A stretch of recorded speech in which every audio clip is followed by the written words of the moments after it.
okay, from 4769, ang dapat ipaglaban natin, like what the Germans did, ay ang Melor o manual election. Tama. Ang sinasabi ni 4769 ay manual election or gusto niya himagsi ka na. Okay, 5773. Sir, let's get back to manual election. Kahit mabagal, Hindi lang. R of Tug City. Tuguegarao siguro city ito, no?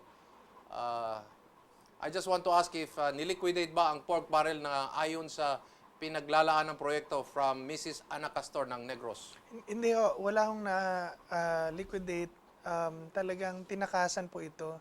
Ang sabi ng court is to investigate and prosecute all. Meaning, this is technically, in my interpretation, Yes. to investigate and prosecute all will require for all of them under investigation to step down. Correct. Kasi hindi ka pwedeng mag-imbestiga without getting suspension. So, Correct. basically, talagang Supreme Court gave us a constitutional basis that we can change all and palit lahat. And actually call for new elections, no? Lumabas itong sa PICOS. Lumabas itong sa pork barrel system. End up. End up. So, what does that Wala say? na, oo. The only way that they can stay in power is through the PICOS. And they want to stay in power because of the pork barrel system will make them rich. I'd like to tell the audience, we did invite here representatives of Brother Eddie. They originally confirmed, but I don't know, something happened along the way, so to speak, as they were going to the parade, if I might say that. Si Attorney Magdamo here can probably enlighten us. Ano ba nangyari doon? Because I have a little knowledge of this. This was not in the nature of an election protest. Yung mga tao I want to be very specific, mga tao ito ni Brother Eddie, supporters, hindi si Brother Eddie mismo. So meron siyang deniability, so to speak, dito, no? And this was not of the nature of an election protest. This was a constitutional exercise of FOI, freedom of information. Okay, kindly at least relate to the public. Why is this pioneering in that sense? Tuwing may petition na i-open yung ballot box ng Smart Ang Matic. hirap, ano? Ang hirap. Ang hirap, ang daming obstacles, tinetreaten ng COMELEC, huwag niyong bubuksan yan, yung ballot box na yan.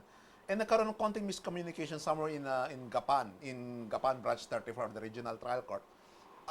That the previous rulings of that same judge, kinakampihan niya yung Smart Matic. But because of some miscommunication, na-open niya. Because of, doon nagkabukingan na ang layo-layo ng results na ni-report ng COMELEC sa nakita sa balota. Okay. And ang ang malupit pa doon, kinonfirm ng mga ballots na yon yung mga sinasabi namin nung araw, yung 60-30 ng pattern. Talagang yung ranking ang layo-layo sa Sa actual voting, you're saying? Yes. So you're saying in the actual voting, mas mataas ang botong nakuha ni Brother Eddie. Number 1 nga siya doon eh. Number one siya? Number 1 siya doon in that area of Nueva Ecija. Yun yung theory nila kasi baluarte ni ni Brother Eddie yun. Okay. Pero yung ni-report sa COMELEC website, number 19 pa rin. As in, he is number 19 everywhere. Yun ang assignment na binigay ng computer program. Yun ang slot na binigay sa Yun ang kanya. slot. Okay. Assignment number 19. Okay, I'd like to add to that. Correct me if I'm wrong now, as far as my information is correct. This was not of the nature of an election protest. It's not. They were asking for a recount not to unseat anybody. Not to unseat and not to seat anybody. That's why talagang ibang legal ito, di ba? Approach, Iba. no? Because all they wanted was just the right to know, the right to be informed of how they voted, hindi ba? Yun nga. Kaya nalito yung mga election officers doon, akala nila it's not a protest. So, hindi na nila binantayan. Hindi nila binantayan. Umuo na lang At sila. at sabi yata ng judge, wala naman yata mag-o-object dito dahil gusto lang naman malaman kung paano bumoto ang taong bayan, di ba? Wala nga talaga actually nag-object despite so many opportunities given to COMELEC. Nag-object na nung it was too late. Too late. Too late. Now, correct me about my information or not, parang nag-file yata ng ang injunction ang COMELEC, si COMELEC Commissioner Brillante against the judge Disciplinary action. for ignorance of the law. Something like that, parang ignorance of the law.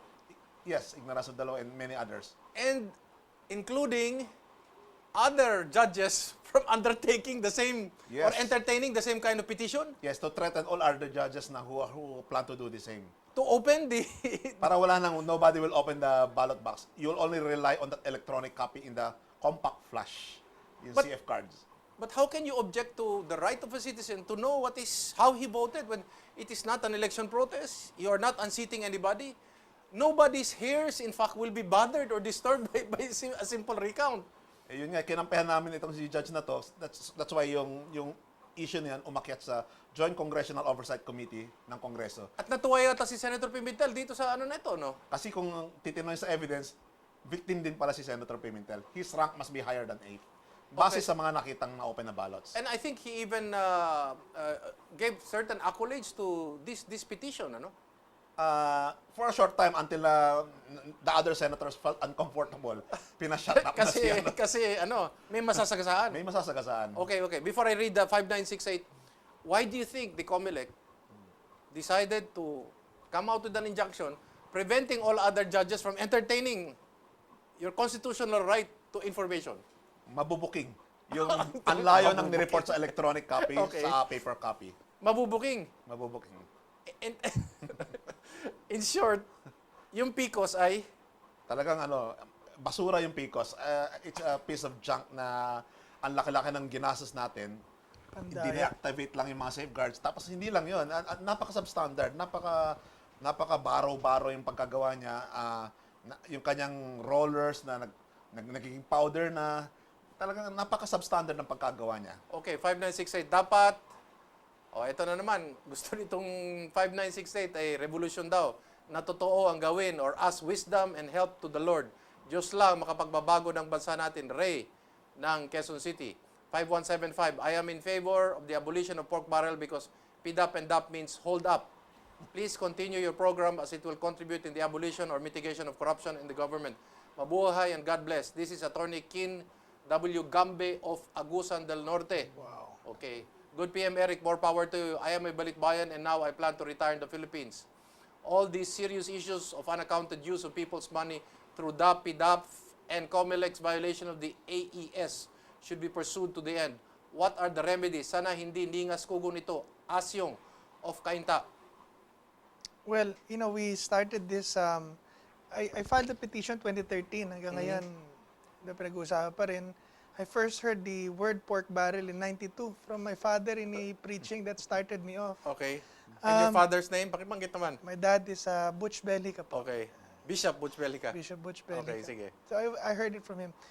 COMELEC received 4.1 billion of DAP Okay. that the court said is illegal. Okay. He has to be held accountable for that. Okay. Ito pong pagwaldas ng pera natin, pag pinag-isipan mong mabuti, hindi tayo mahirap, tao mahirap dahil sa atin, pero dahil sa gobyerno natin na kinuha lahat ng resources natin. Yes. Kinontrolan lahat ng trade, kinontrolan Yes. lahat ng sistema, Yes. at kinukuha lahat ng ating pinagkakakitaan. Correct. That's why this has to stop. Okay. Now, kung hindi gagawin ng pamahalaan na inatasan ng Korte Suprema to hold them accountable, then under the Constitution, we can, as a people, demand Yes. for justice because we are the original powers of society. Yes. So what must we do? We must keep people informed and come together as one nation and confront this issue. Hold all officials who Accountable. abused and misuse ransack the treasury accountable through the pork barrel system, accountable, and make sure that the money that was misused be returned. The officials that has to be jailed, and those who did not misuse the fund be able to present their evidences to clear the name in proper court. And huwag na natin patakbuhin kasi ayon sa batas, perpetual disqualification. Ang mga taong ito. Now po, perpetual disqualification from any elective and appointed office. So, ibig sabihin, talagang magkakaroon ng systems change and persons change. So, things change when people change. It is depressing enough to see corruption, for that matter, in any country.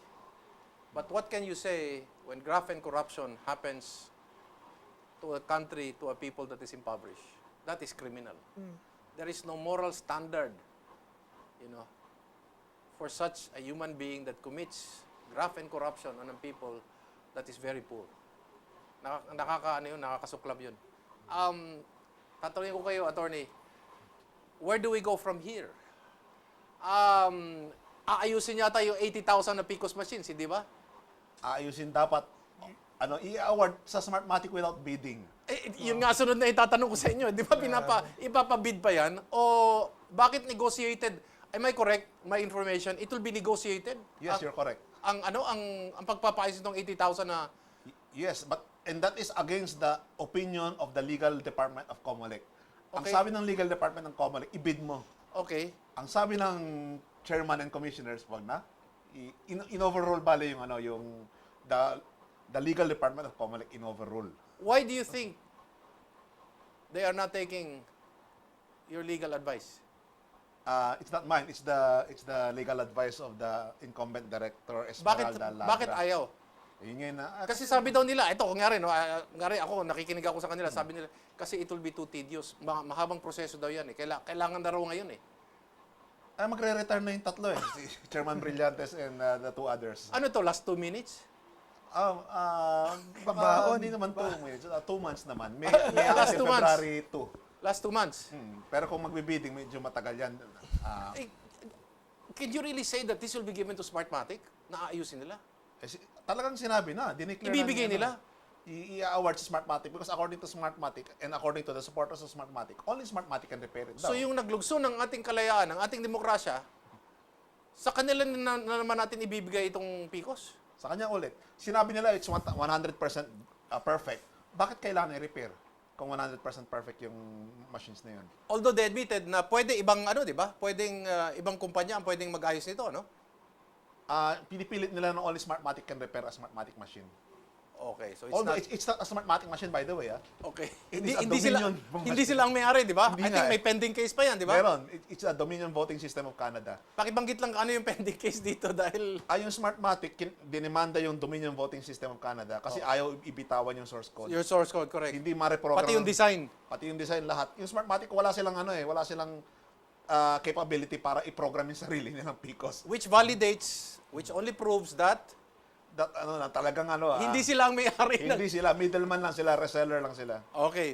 4769, bakit hindi pinapatest sa lahat ng interested parties ang source code na ginamit noong 2010 at 2013 samantalang mandated by law yan before every election? It is now nearly 5 years after May 2010 and nearly 2 years after May 2013. Ayaw ba nilang mabisto ang kanilang massive two-time rapes of our sacred democracy? 9507, I am asking of what is PDAF? I'm only 14 years old and I just want to really understand about politics. From Batman of Quezon City. Si Batman na naman ito. PDAF ang tinawag dun sa congressional pork barrel. Yan yung 70 million tsaka 200 million sa senador, Okay. 70 million sa congressman na nanggagaling sa pork barrel ng presidente in the amount of 285 billion noong 2013, 370 billion plus in 2014, and 500 billion plus in 2015. I prepared a graph para Okay, ma-appreciate. yan, pakita mo yan. Yan. Apo, ayan, they have it.